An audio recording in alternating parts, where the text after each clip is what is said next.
I'm so bored. What am I gonna do with all this free time I've got now?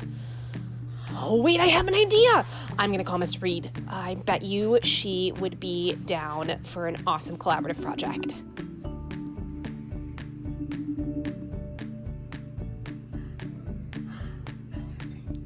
Hi, Miss Reed!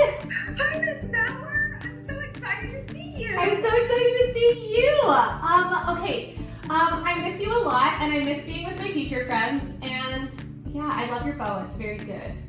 Thank you. I'm also wearing a crown. Oh, that's because you're the queen, and we all know it. I am the princess of poetry this week. Ooh, that sounds exciting. What are you doing in poetry? We are analyzing poetry to find the mood of the poem. Ooh, I love that. You know what? That actually makes me think a lot about theatrical design, because oftentimes designers, especially set designers, and light designers and costume designers and sound designers are thinking about using all those elements to create the mood or the environment of the play. Ooh, that is a really, really cool connection. I love that. Do you think we could do a crossover? Do we think we could do a crossover episode? Let's. Ooh, yes, let's. I'm so excited. Me too. Okay, so if you're doing poetry mood, then my students could maybe pick a piece of literature, whether that be a poem or a play or something, and create a set design with maybe some sound elements that are helping to communicate the mood. So really diving into that analysis of those sensory details. Yes, just like my students will do when they read their poems. They'll get to look at all of the imagery and the author's choice of language and how that creates the environment or the mood of the poem. Oh my gosh. Okay, well, I'm so excited. You get started on yours, I'll get started on mine, and then we can share these, and it's going to be amazing. Yay! I'm so excited. I love you, Miss Bauer. Love you too, Miss Reed. Bye! Bye. So, to line up with Miss Reed's poetry unit, she suggested that I take a look at the famous Edgar Allan Poe poem Annabel Lee. I was immediately struck by the imagery of the kingdom by the sea, the crashing waves, and the tomb where Annabel Lee eventually sleeps. I decided to start by looking for things around my house that all had a very similar color or aesthetic. So for the Kingdom by the Sea, I looked for kind of a brown, sandy color and looked for items that would have this sort of rectangular city shape. In addition, I looked for blue objects around the house to create the ocean, in addition to some natural items that I had as well.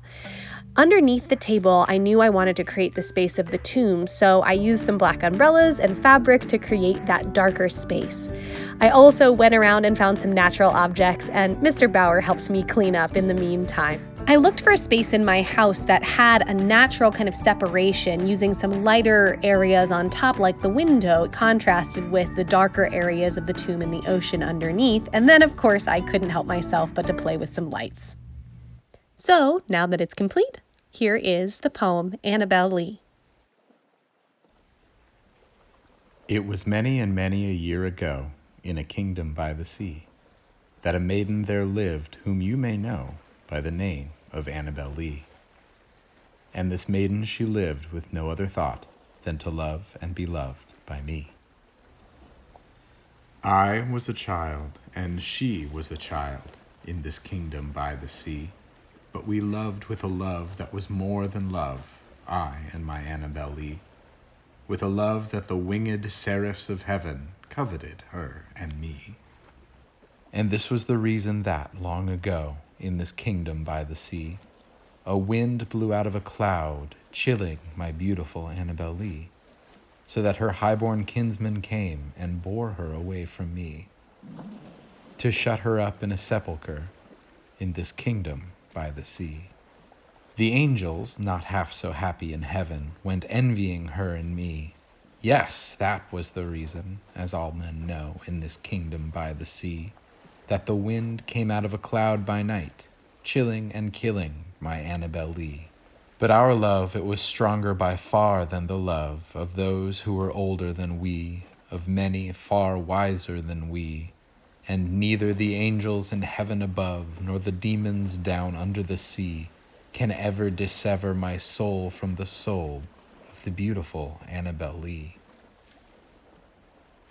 For the moon never beams without bringing me dreams of the beautiful Annabel Lee. And the stars never rise, but I feel the bright eyes of the beautiful Annabel Lee.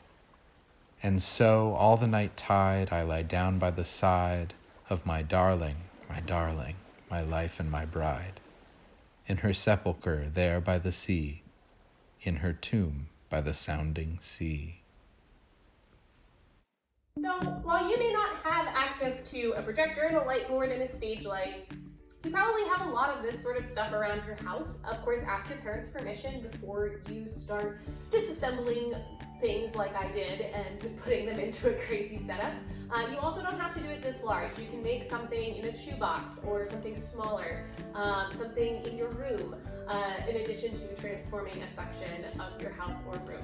So again, really be thinking about that imagery, be thinking about that rich language. That's what designers are looking for when they're reading plays, or in this case, a poem. And thanks, Miss Reed, for letting me stop by and do a crossover episode, if you will, for our Creative Days. So thanks so much. Stay well, stay healthy. I miss you all very much, and human well, everybody. Bye.